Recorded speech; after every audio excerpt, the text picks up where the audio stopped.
بسم اللہ الرحمن الرحیم ولا تقولوا لمن يقتل في سبيل الله اموات بل احیاء ولكن لا تشعرون صدق اللہ العظیم الصلاۃ والسلام علیک یا سیدی یا رسول اللہ وعلی آلک واصحابک یا سیدی یا حبیب اللہ صلی اللہ تعالی علیہ وآلہ وسلم۔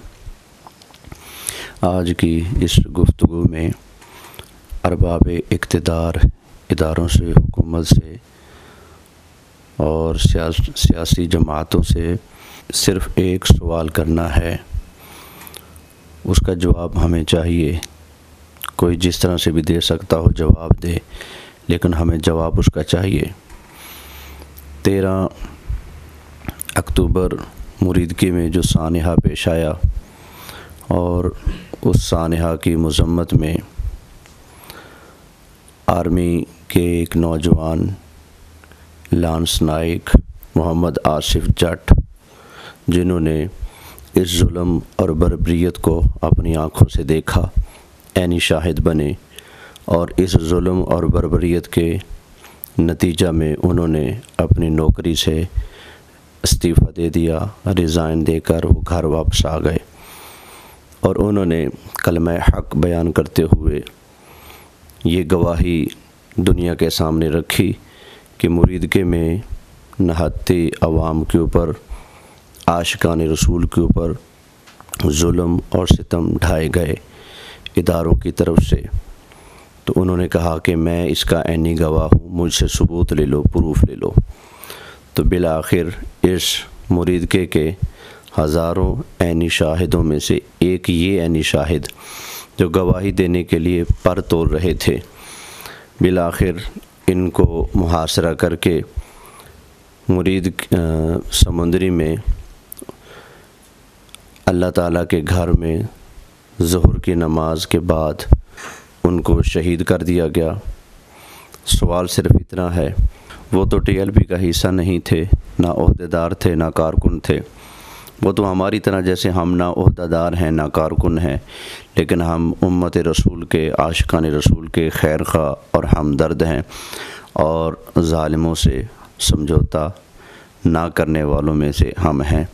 تو اسی طرح وہ بھی ایک فرد تھے۔ تو ان کو جو مسجد میں سمندری میں ادھر اس علاقہ میں مسجد میں شہید کر دیا گیا، تو ان کا جرم کیا تھا؟ کس وجہ سے ان کا خون جائز ہوا؟ کس وجہ سے ان کا قتل جائز ہوا؟ اسلام میں کسی شخص کے قتل کے جائز ہونے کی 3 صورتیں ہیں۔ ان 3 صورتوں میں سے کون سی صورت پائی گئی تھی کہ جس کی بنا پر اس نوجوان کو، محمد آصف جٹ کو شہید کر دیا؟ نمبر 1، کوئی مرتد ہو جائے، اسلام کو چھوڑ دے۔ کیا وہ شخص محمد آصف مرتد تھا؟ اگر تھا تو ہمیں ثبوت کے ساتھ بتایا جائے۔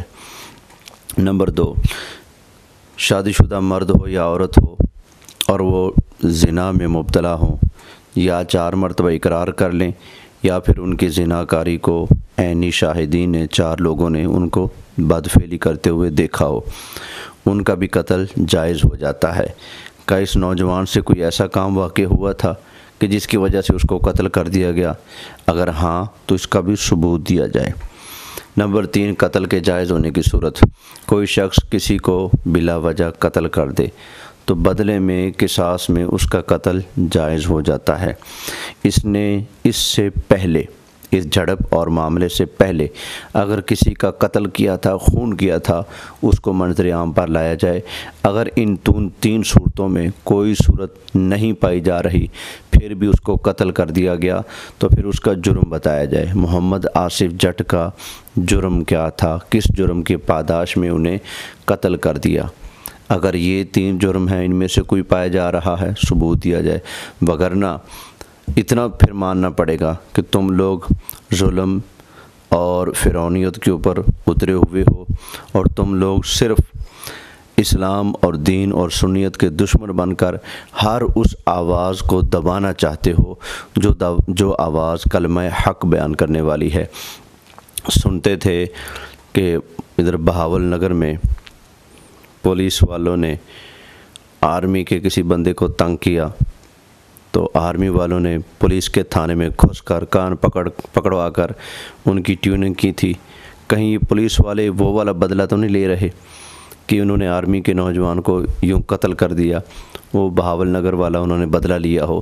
بہرحال جو بھی صورتحال ہے قوم کو بتایا جائے، قوم سوال کر رہی ہے محمد آصف جٹ کا جرم کیا تھا، ہمیں بتایا جائے۔